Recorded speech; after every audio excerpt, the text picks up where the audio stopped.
Tonight on Access TV, it's Gotham Comedy Live. Get ready to laugh with Nore Davis, Karen Morgan, Giulio Gallarotti, John Moses. This week's host, Irrera.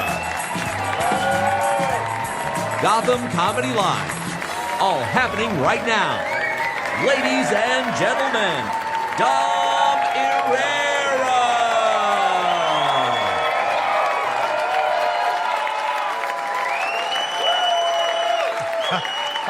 Hi, hello, oy vey. I'm Irrera. Welcome to Gotham Comedy Live.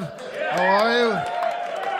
Thank you for coming out in this brutally cold weather for a laugh, because let's face it, you need a laugh or you wouldn't be here. If you could still make her laugh, you'd be home getting laid, but you gotta come for laughs, right?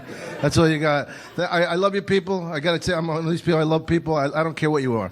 I'm a Catholic, I'm Italian, I'm from Philly. I don't care if you're a Buddhist, a Hindu, a Muslim, German, Jewish, or even Hebrew.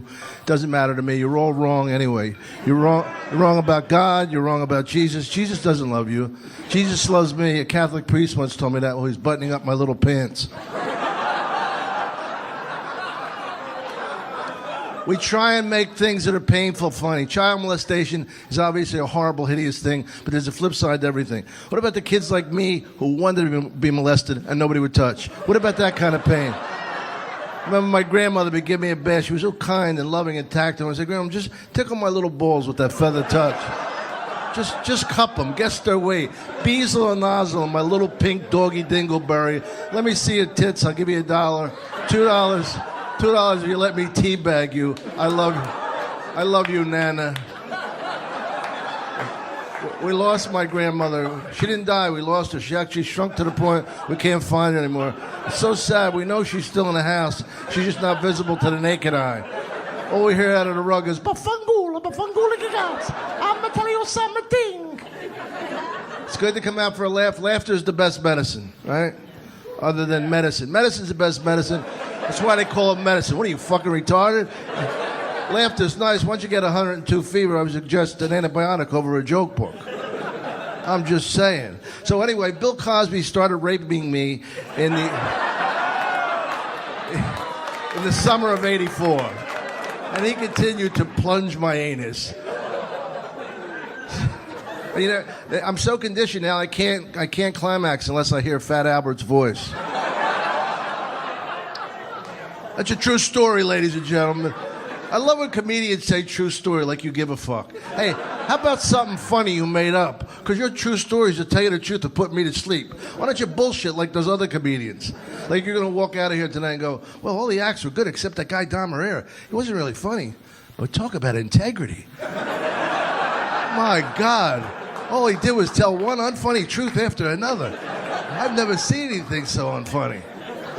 I'm a comedian. I'm older than a lot of you people, believe it or not, as good as I look, as cute as I am. And I see you, and you look like angels to me. That's the greatest thing about getting older. I look at you, like you're like an angel, like floating through the atmosphere to torture men. Look at that. And that's the greatest thing is, as you get older, more and more women look beautiful to you because you naturally lower the bar in the sense that, not for nothing, a lot of you girls, let's face it, are average or less than average. Even a little skanky, a little stinky. But with that said, you look good to me because I'm not as hot as I was. Quite frankly, 15 years ago, I wouldn't crook my neck at some of you wildebeest bitches. And I say that with all due respect.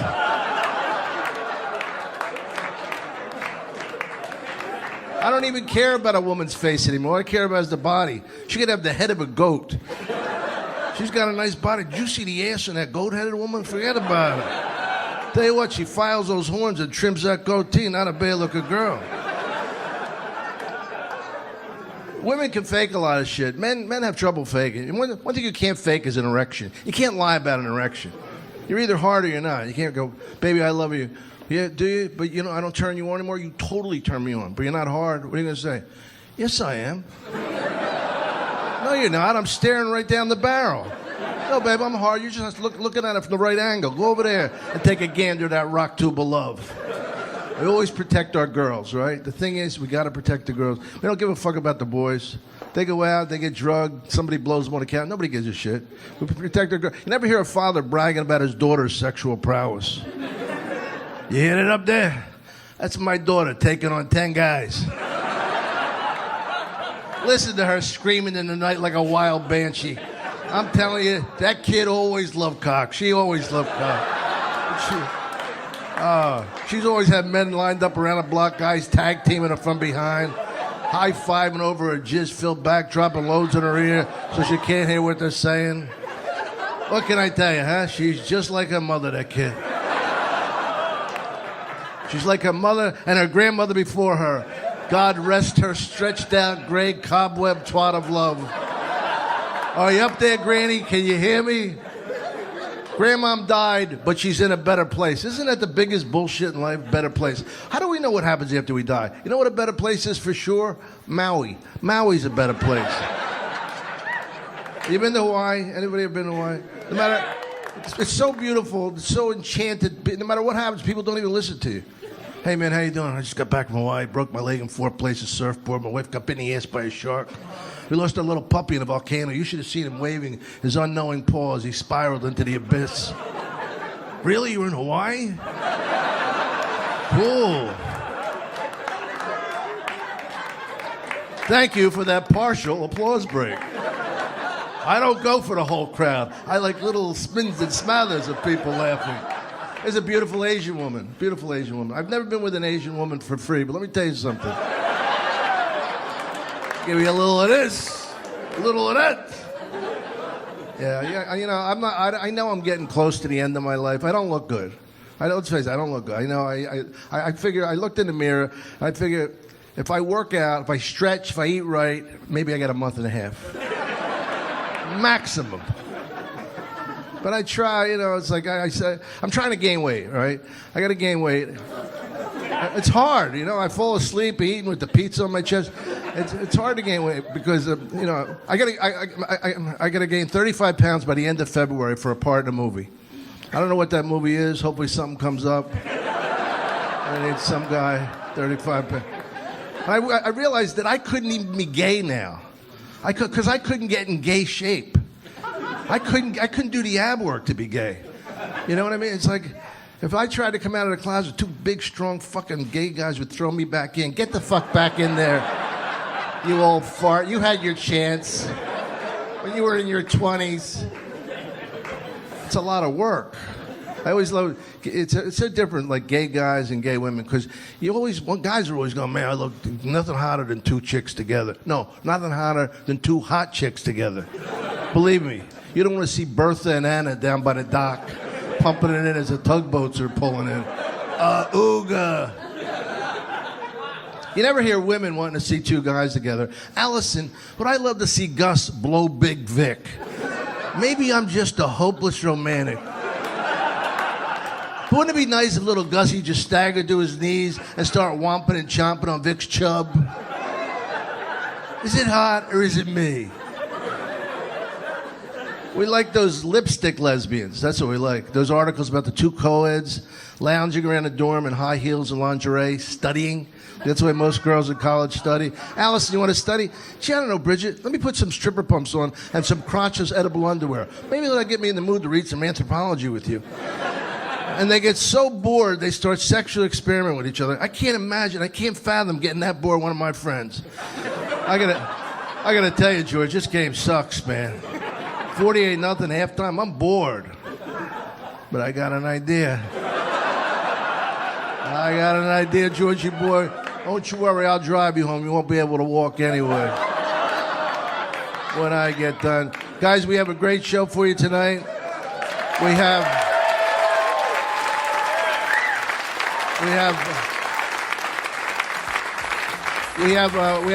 4 acts on the show. They're all terrific, except one's a dud. Anyway, love you, man.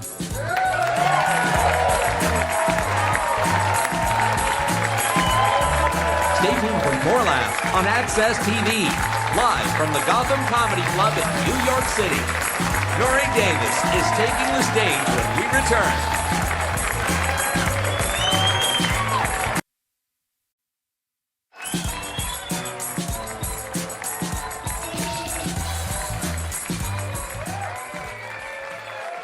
Okay, everybody, please welcome to the stage Nore Davis. He's got an album out now.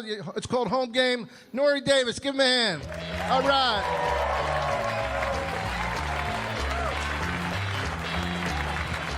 Yeah, turn up, turn up, turn up, turn up, turn up, turn up, turn up, turn up, turn up. You're still clapping. Thank you, yo. Thank you, thank you. How you guys doing? Doing good?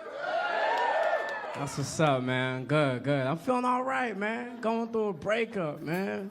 Shit fucking sucks. Yeah, but it's all right. It was me. It was I fucked up. Cause I got like commitment. I'm scared. Like I see like couples right there, like y'all on each other, like that's cute. I want to do that, and then I'm like, nah, fuck that. I tried, man. And it's so hard that you break up, then you try to get back with the girl, and then she don't want to get back with you. That's the worst right there. And breakups, I think breakups are worse for guys than ladies, because ladies got girlfriends. I'm saying that those y'all Ninja Turtles.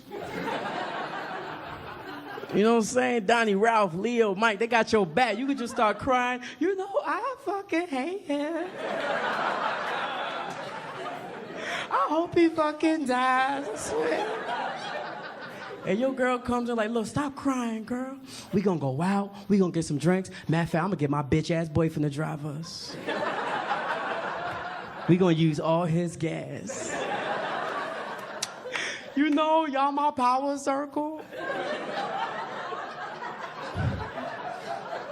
Let's take an Instagram pic. Y'all got that, man. You can't talk to your boys over a girl that you love and lost and trying to get back. They don't take you serious. Like, yo, man, I love her, man. How could I get her back? Your boy look you right in your eye and go, word. You know what you need? More bitches. Yeah, we going to a strip club. Let's go. Sit there. Get a lap dance. Now you're in the strip club getting a lap dance crying. I ain't want this. I ain't want this, man. Yo, stop crying, man. You're getting tears down the crack of her ass. Stop it. What's wrong with you? Okay, I'm sorry. Make it rain, make it rain. Are you crying on her booty? It's so soft. It's the worst. That was me, man. My boys left me in the strip club. They left me in there for a couple months, seriously. They never came and got me. I was pissed the fuck off. But your boys always come through for you when you about to do something stupid, right? Hey, yo, man, wait, what are you doing? Is that the stripper from the club? You gonna bring her in your house on Thanksgiving? And introduce to your mama? You got glitter all over your face. Do you even know her fucking name? Sprinkles, man. I love Sprinkles. You gonna bring Sprinkles in your house on Thanksgiving, introduce your arm. I should slap the shit out of you. Are you serious? Are y'all even on a committed relationship? Are y'all even having sex? Well, I can't afford that right now, but we're gonna work out a plan. Everything be all right. And it's hard to get out of that mode. I was in that mode for a little bit. Guys go through this mode. Women do too, but it's the worst. Guys go through this mode called zombie dick. That's when you can't meet nobody else. You can't get out of that fun. That's when your dick is not connected to your heart or your head. You know what I'm saying? Girls like, hey, you're cute. You.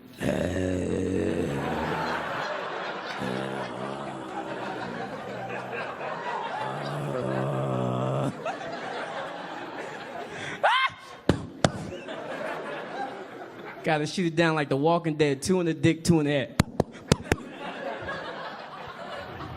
Gone. But it's good, man. I'm back on the dating scene, man. And what's great about the dating scene? Sex. Let me tell you something about sex. I'm not a freaky deaky dude, man. I don't like it. I met this one girl, she loved having sex in the shower. Ugh, I hate it. I know a lot, I know people love it. I hate that shit because the women having a great time, man. They bent over, the water's hitting their back, but then it goes in my eyes, and I can't see any. Can we stop? Can we stop? I want to stop. She's all like Michael Phelps. Come on, motherfucker, bring her. Let's go. I can't see any. Can we go to dry land, please? I can't see. I'm real simple with sex, real simple. My boys always talked about it, man. I know I'm going kind of hard in the beginning of the show, but ain't no sex? Ugh, disgusting. I'm with the ladies on that. That shit's disgusting. Look at the guys. Yo, shut the fuck up, man. Why you knocking and you ain't trying? Nah, it's nasty. I can't do it, man. I'll never do it because I can't get over the fact that my dick is brown, so it looks like I'm putting poop back in her butt.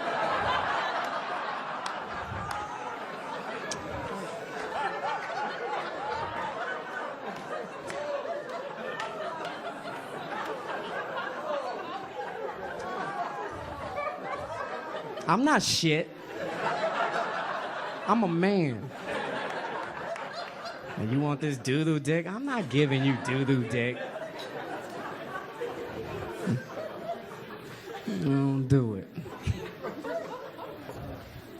It's real good, man. But like the highlight of sex for everybody, man, women and men, or orgasm. Orgasm is dope. It is, man. You know it's really good when they say your name. Oh, Nore! Like, word. I hope you guys experience that. They're not saying your name. Keep going.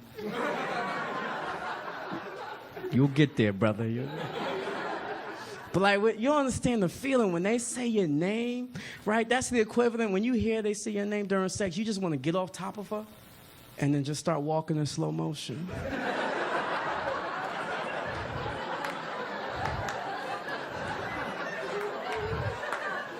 And then she blows up behind you. Poof.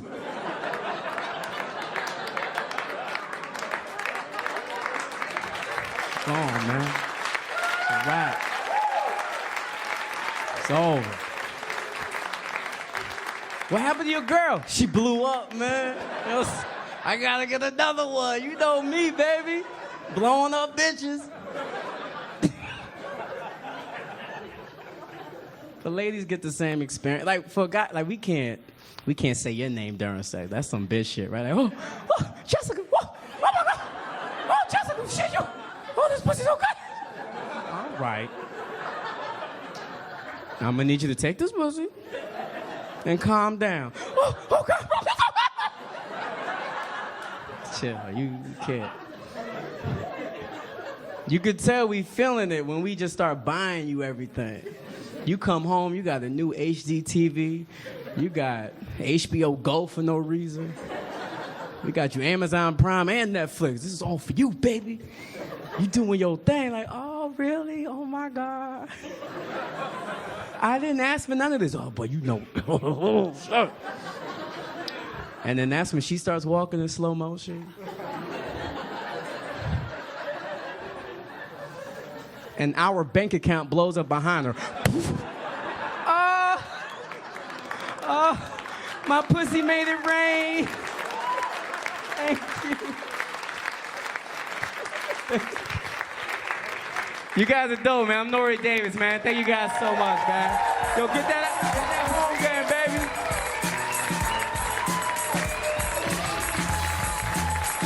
Stay tuned for more laughs on Access TV. Live from the Gotham Comedy Club in New York City. Karen Morgan is taking the stage when we return.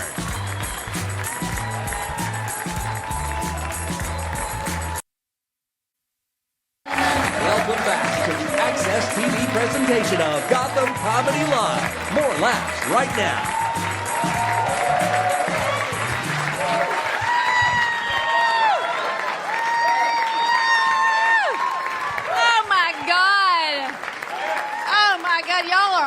awesome. Y'all are awesome. I gotta tell y'all first, I am from Georgia. Y'all may be able to tell. When I go out to supper with my mother, she will order a Coke to drink. And if the person says, I'm sorry, we don't have Coke products, is Pepsi okay? Instead of suffering through 18 ounces of Pepsi like the rest of us, my mother will explain that Pepsi is made in New Jersey by Yankees.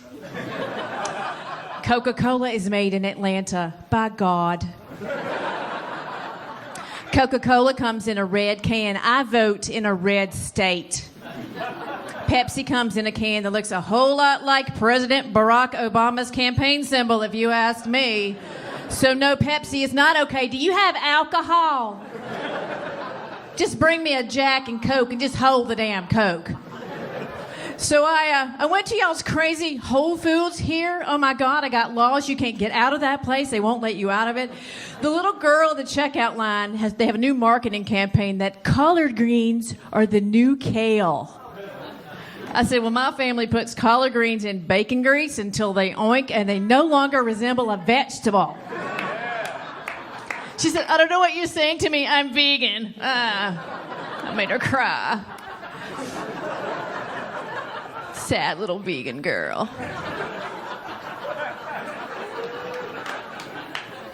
I recently went to my very first Civil War reenactment. That's a good time. And because it was my first one, I wanted to find out what was going to happen. So I walked over to some of the guys in the gray uniforms. I said, so, how's it going to go today?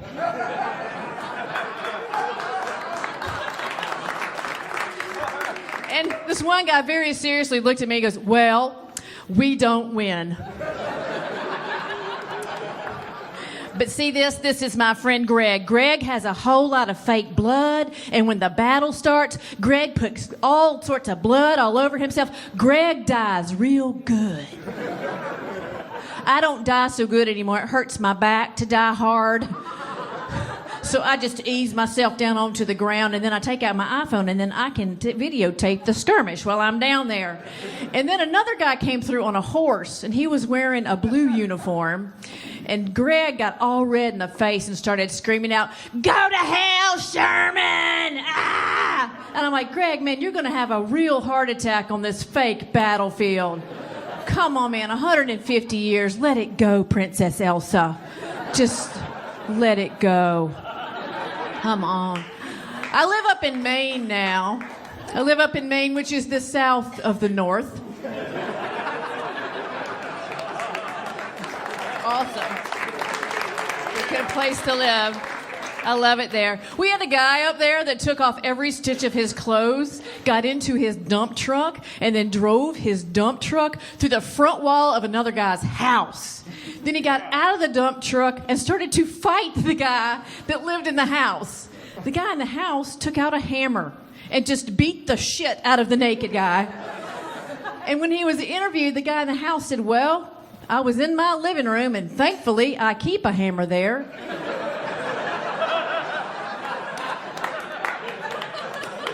Just for this kind of situation. Like, he went to the hardware store and said, I am looking for a tool.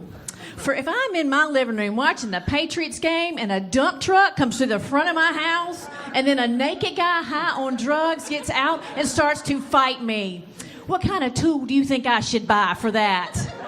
And they said, oh, that would be a Stanley number 10 ball-peen hammer. Aisle 6, good luck to you.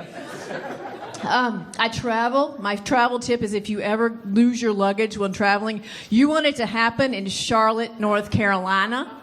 Because in Charlotte at the airport, they have a guy that works in the lost your luggage office whose name is Carlton. And Carlton just loves luggage. I went in there and he said, oh, can I help you? I said, I've lost my luggage. He said, oh, do you have your baggage claim check? I said, yes. He goes, oh, let's look it up in the computer. Okay. And then he looked something up on the computer and he said, Miss Morgan, it says here, your bag was scanned onto the plane, but not off of the plane. Carlton, what does that mean? It means it's lost. I was like, okay, what do we do now? Like, what's the next step? He goes, you know what? They're unloading another plane right now. Maybe your bag is on that one. Carlton, where's that plane coming from? Chicago. I said, I just came from Portland, Maine. I don't think my bag's going to be on a plane from Chicago. And then he said to me, and I quote, crazier things have happened here at United Airlines.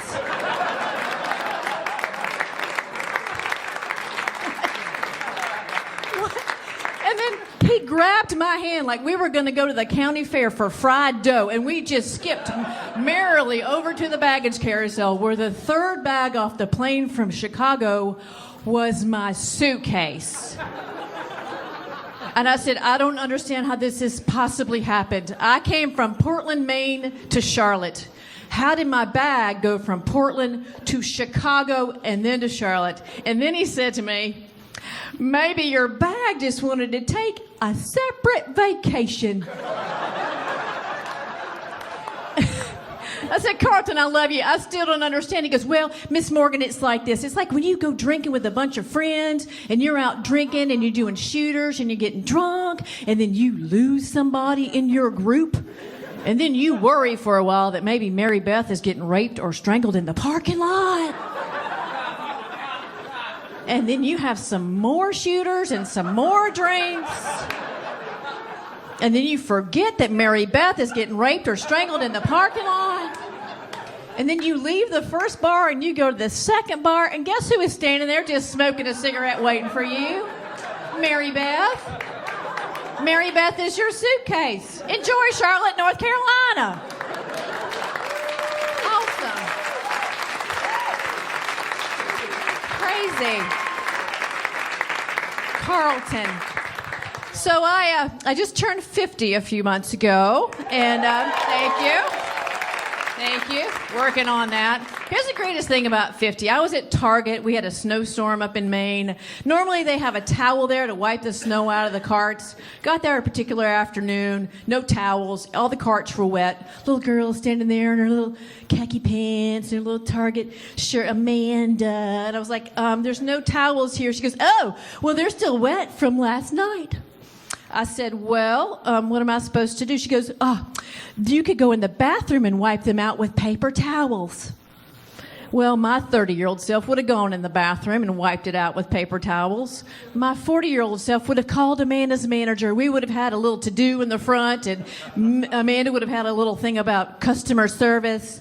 My 50-year-old self took my shopping cart directly to the first clothing section that I came to.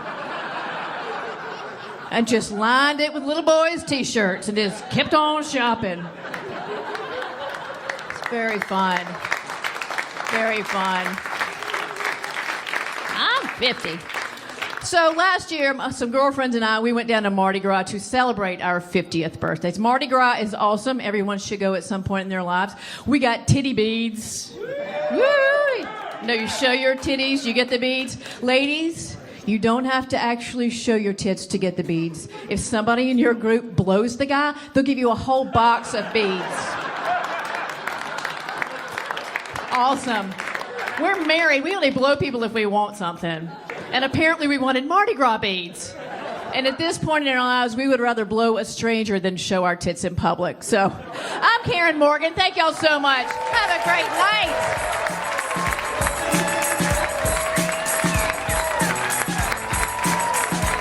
Stay tuned for more laughs on Access TV, live from the Gotham Comedy Club in New York City. Giulio Gallarotti is taking the stage when we return.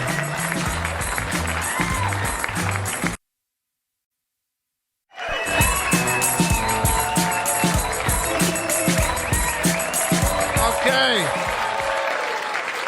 I got a 30-second joke. Woman's at a gynecologist examining her. He says to her, you have the largest vagina I've ever seen. You have the largest vagina I've ever seen. She says, you didn't have to say it twice. He says, I didn't.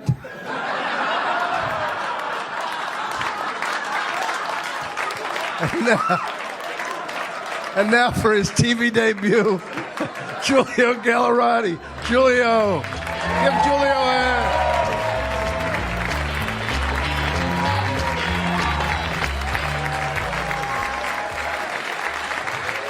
Hello. Thank you. This is great, man. I was hanging out with my grandmother the other day, and she's funny because she's not racist, she's just old. You guys know about that? It is a thing. Like, she'll just say stuff that sounds incredibly racist, and people will just be like, oh, she just can't see well. But it's true, like, she can't. So it's funny, she'll say stuff, and I'm always not sure as to why it sounds racist, but it always does. For example, one time I'm sitting at home watching TV.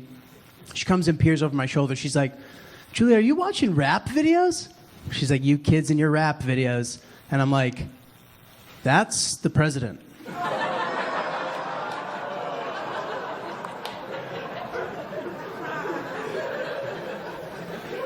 And she's just like, oh, very funny, and just leaves the room.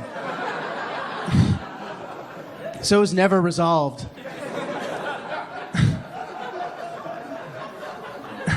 So I was like, all right, maybe she just couldn't see it, or like maybe she forgot Obama was the president. But she definitely remembered that encounter because since then, every time I've introduced her to a black person, she's like, oh, let me guess, this is the president too?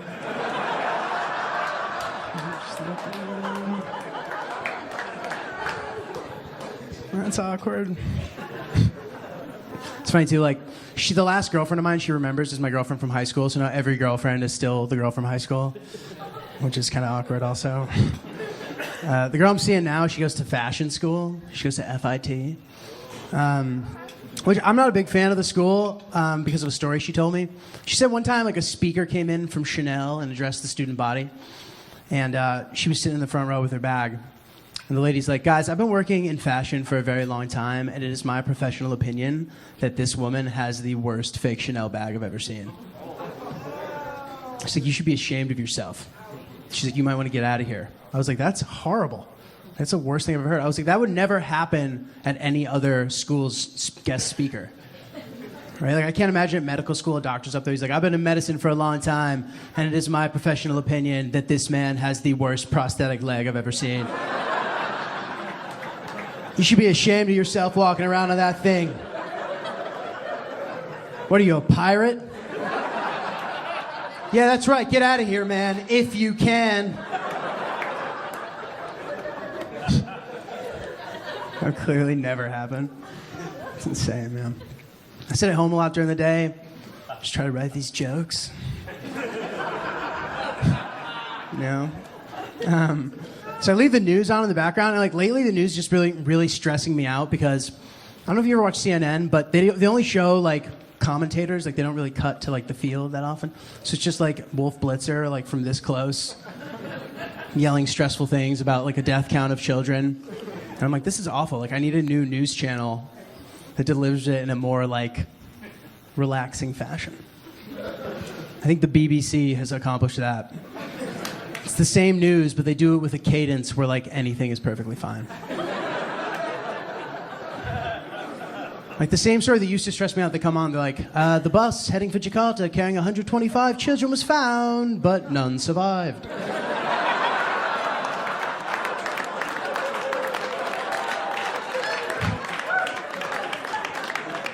I'm just like, all right. Right? I'm like, that's genius. Like, I wish I could have thought of something like that as a kid when I would get in trouble with my parents. Like some smooth delivery. My parents are like, Giulio, we saw your report card. What happened? And I'm like, it was going really well, but then I failed every class.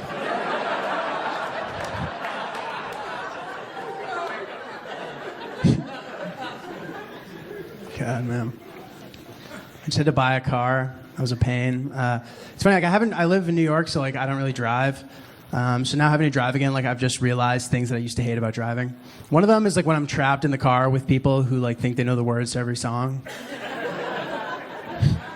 It's terrible, especially because like they don't know the words, so it's like them just making noise over popular hits from the past 20 years. Like, There's the songs that'll set them off are like Seal, Kiss from a Rose. If you guys remember that song. The song comes on, the guy he can't even help it. He just kind of looks over. He's like, ba-da-da-da.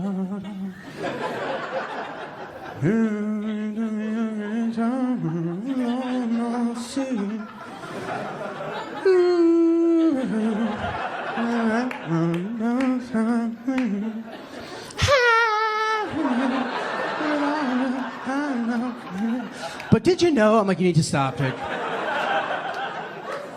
You're really stressing me out.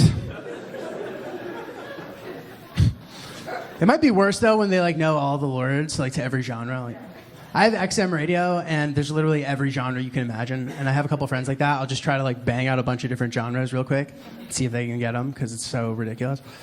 Like it could be like 90s alternative rock, hip hop, reggaeton, like the Disney Channel, and they're just nailing them. I just keep changing the channel. I'm like, really? It's like Dave Matthews something. It's crazy. I'm thinking, just knowing that the world. 1, 2, 3 into the foe. Snoop Doggy Dogg and Dr. Dre is at the top, ready to make him. Tú sigues controlando, hey. Te dice que más salvando, no. Se venga. I'm like, oh my God. Like, what do I have to do? I'm like, oh, opera station, all right. And then, Quando sono solo sogno l'orizzonte manca le parole. Try to... Thank you.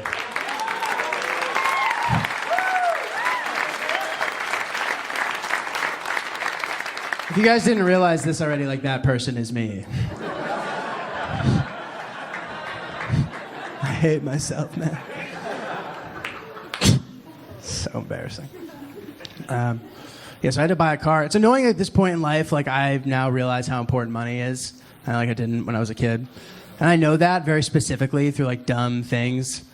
Like this game I play with my friends. The game where you're like, hey man, like how much would it cost for you to do this? Like, it's always something stupid that no one would ever pay you to do. It's the typical one. You'll see some like creepy guy across the street. They'll be like, hey man, like, would you blow that dude for $1 million? And when I was 15, I was like, no, it's disgusting. But like, as I've gotten older, I've become much more reasonable.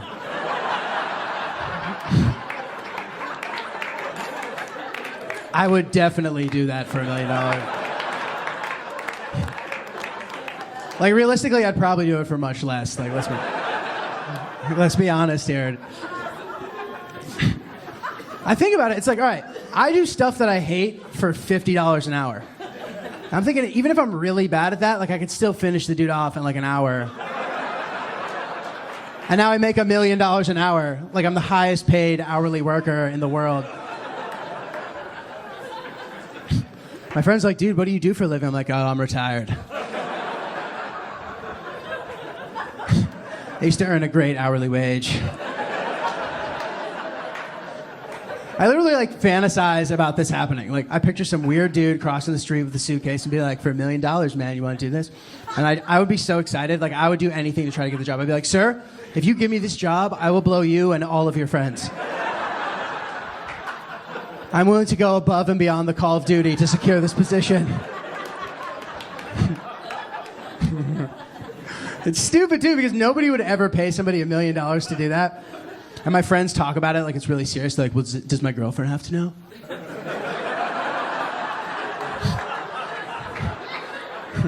I'm like, the first person I would tell is my girlfriend. I'd go home and I'd be like, babe, the greatest thing ever just happened. She would just start crying tears of joy. And she'd be like, I finally get so many authentic Chanel handbags. Please continue selling your body. Thank you very much, guys. I appreciate it. Stay tuned for more laughs on Access TV. Live from the Gotham Comedy Club in New York City. John Moses is taking the stage when we return.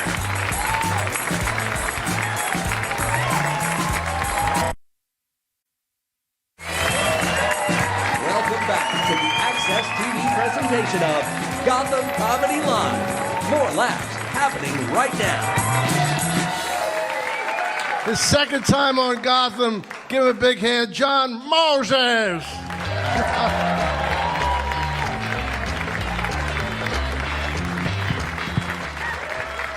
Guys, the legend, Dom Irrera.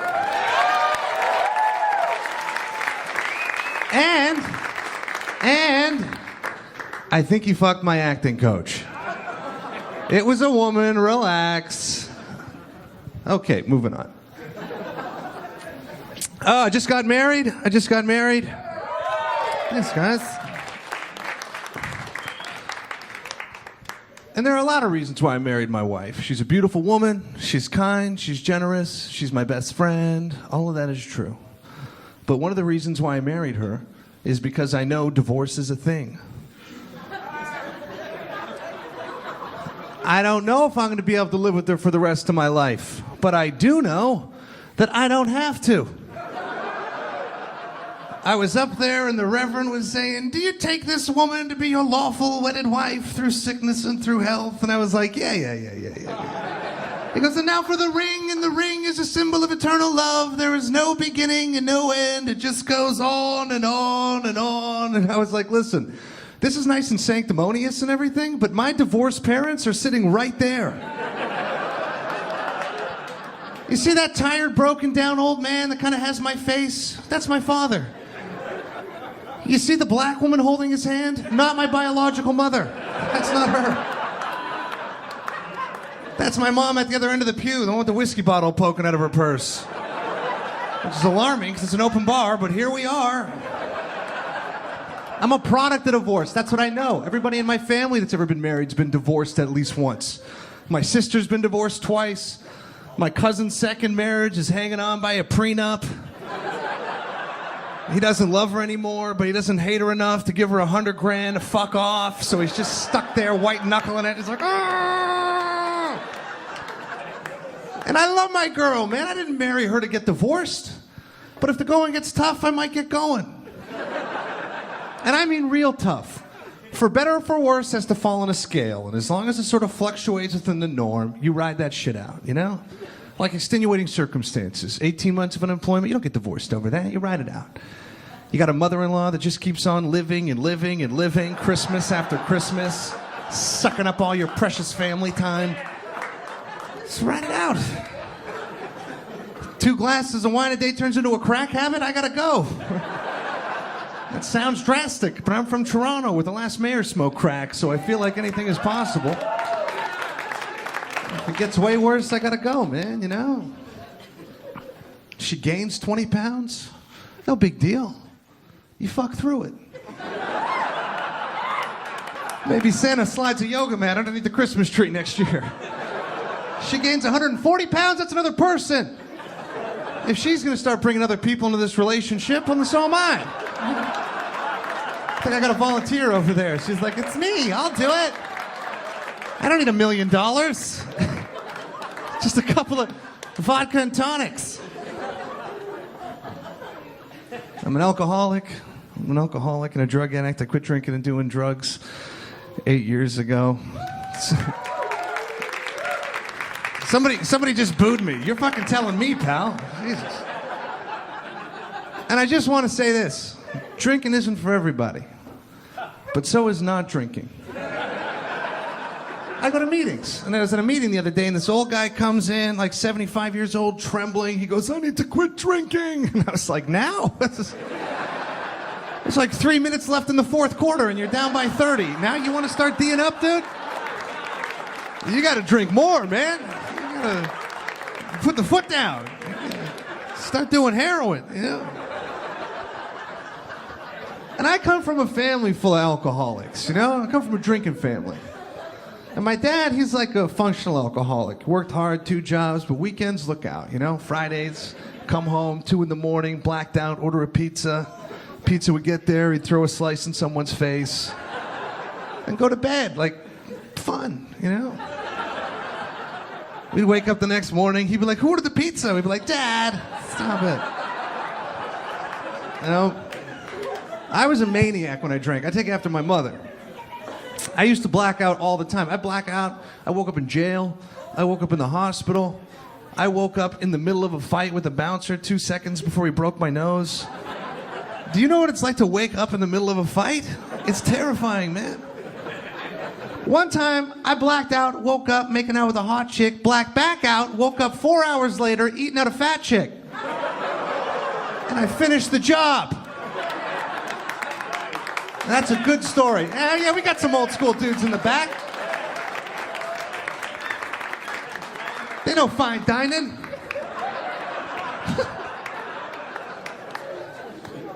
My mother's a maniac when she drank, man. And not to get on my mom's better than your mom on you guys. But my mom could definitely drink your mom under the table.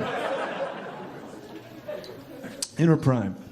She's lost a step or two now, but in her prime, man, she could drink anybody under the table. She drank her husband into the ground. He's dead now. But this is a happy story because he was a wife beater, so she's actually a hero. She's not the hero all you hashtag feminists deserve. She's the dark knight that you need.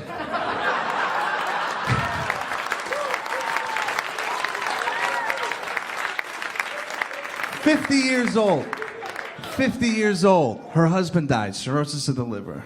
Terrible. He was in the bathroom, shit his pants. That was it. EMTs come, load him up on the gurney, and before he died, they're wheeling him out, and they push him past my mom, and he looks at my mom, and he goes, "Am I gonna die?" And my mom looks at him and goes, "Probably." Probably? Are you fucking Clint Eastwood? Is this the end of Unforgiven? Probably? But she didn't know he was gonna die, man, you know? And she felt bad about it. A week after he died, she called me, she goes, "John, I didn't know I wasn't gonna see him again." And I was like, "I know, Ma." And she goes, "He wasn't all bad, John." I go, "Mom, if it makes you feel any better, I thought it was hilarious." And she laughed a little bit. 2 months later, she found out he stopped paying on his life insurance policy 5 months before he died. All that sentimental shit was right out the window. She was like, "That fucking weasel! Oh, he got me. He got me." And they hated each other. They really hated each other. The last 8 years of that marriage, they just fucking hated each other. You know, they were like shut-ins. They were just sitting and drinking each other because they didn't want to embarrass each other outside in the real world, you know? And abusive, oh man, he was an abusive little rascal. But she would say some crazy shit. She would say some crazy, crazy shit. I remember one time we were all over there at Christmas time drinking like a family. Me, my brother, my mother and her husband. And for the first hour and a half, it's Christmas. Everything's great, you know? First 4 drinks, my mom's all jovial. It's like, "Oh, son, honey, do you need something to eat? You look thin. Come on, you know, get a little more in you." And somewhere between that 4th and 5th drink, like a light switch flipped, you know? The possession began. Her voice dropped a couple of octaves. It's like, ugh. And she looked down at the end of the table at her husband and she went, "I can't remember the last time you touched me, you limp dick faggot." Not a direct quote.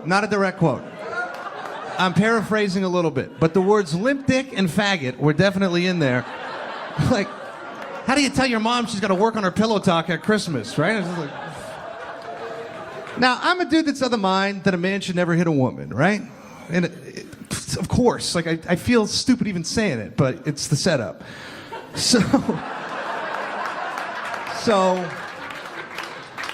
especially when that woman is my mother. But ladies, you have to realize, if you say something as crazy as "I can't remember the last time you touched me, you limp dick faggot," the odds of you getting hit goes up exponentially. You throw a little Bacardi on that fire, it's even money, right? That's why when I saw that Ray Rice video, I was like, I gotta hear some audio before I can pass any final judgment. No, is he 99% at fault? 85? I want to know, you know? And I told my mom, I was like, she would call, "He's killing me," and we'd send the cops, and she'd send the fucking cops away, and I'd be like, "Mom, what are you doing? Just leave." And she goes, "What am I supposed to do? Get a job?" No, I'm telling you, my mom would rather get hit 1 day a week than have to suit up and go to work for 5. She's like, "Well, Sundays are rough, but I get to sleep in Monday mornings, so it's all good." Guys, I had so much fun, man. My name is John Moses. Thank you very much.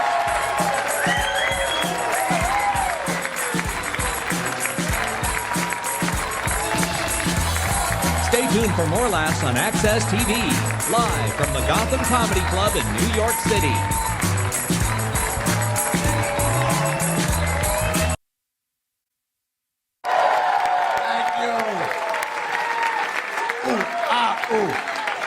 Thank you. I love you. You're beautiful.